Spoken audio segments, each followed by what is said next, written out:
So 50 Shades of Grey, the erotica trilogy. I cannot get on the subway.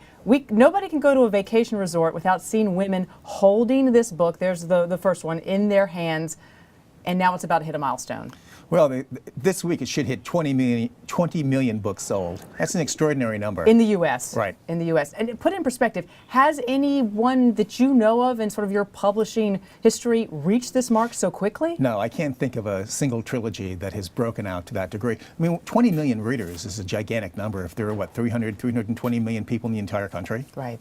And women primarily are the readers they discovered this. Overwhelmingly women. This is we're a family show, I like to say that. But let's talk about the subject matter here. Give us a description of the trilogy and what's the premise. Well, basically, it's a young woman meets a domineering man.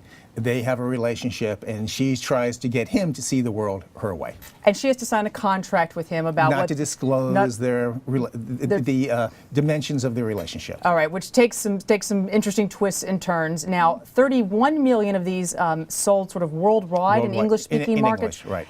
I want to talk about the numbers again, Jeff, because The Girl with the Dragon Tattoo, that was a trilogy that was a huge breakout success. How long did it take the Girl with the Dragon Tattoo series to reach this 20 million mark? A little bit more than 3 years. Now, again, they had one book each year, 2008, 2009, 2010. Here we had a trilogy ready to go from March. But the comparison is apt. The Girl with the Dragon Tattoo was a huge success, and it still took more than three and a half years to hit 20 million. E.L. James is the author, and the publisher is who? Again, publisher of this book, Vintage, which is owned by Random House. And we're looking at her right now. She's been all across the country signing books. I mean, people just waiting to meet and talk to her. E-books versus hard copies. What has been the breakout?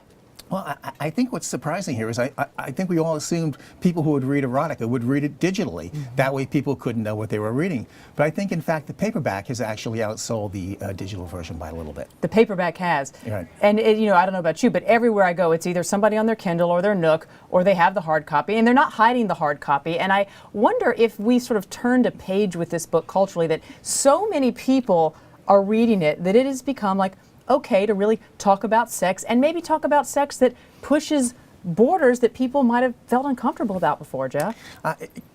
I think that's a very interesting question, because women were actually the earliest adapters of digital reading. 4 or 5 years ago, women led the way, because women were reading digitally to read romance novels. Mm-hmm. They didn't want other people to see the covers of the romance novels. Now it seems like there is some sort of shift underway where people don't really care if other people know what they're reading. And in terms of this, I mean, having a three-book series seems to be the magic number. I mean, in terms of getting yourself a book deal and a franchise. Well, you need a certain amount of copy to have a franchise. How many books were there in Harry Potter? Right. 7, right? And some of the other larger series have been 3. Hunger Games, for example, I think had three books on that too. All right, 50 Shades of Grey. Jeff Trachtenberg helping keep the momentum going right here on Lunch Break. Have you read them, Jeff? I've read half of the first one. And what did you think? Entertaining. He's stuttering, he's turning red. I love Jeff Trachtenberg. I put you on the spot. Thanks for being here. Thank you.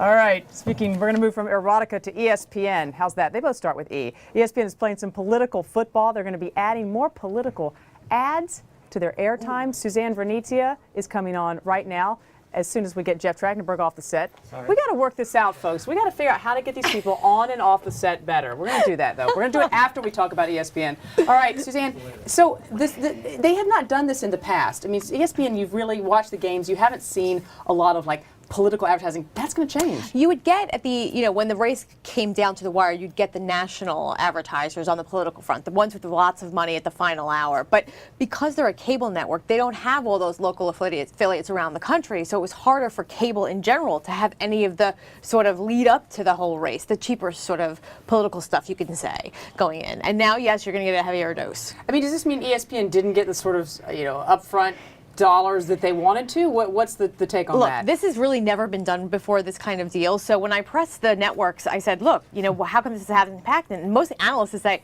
well, you know what? The upfront obviously they didn't have strong demand, or else they would have just gladly handed that ad time over to the national advertisers.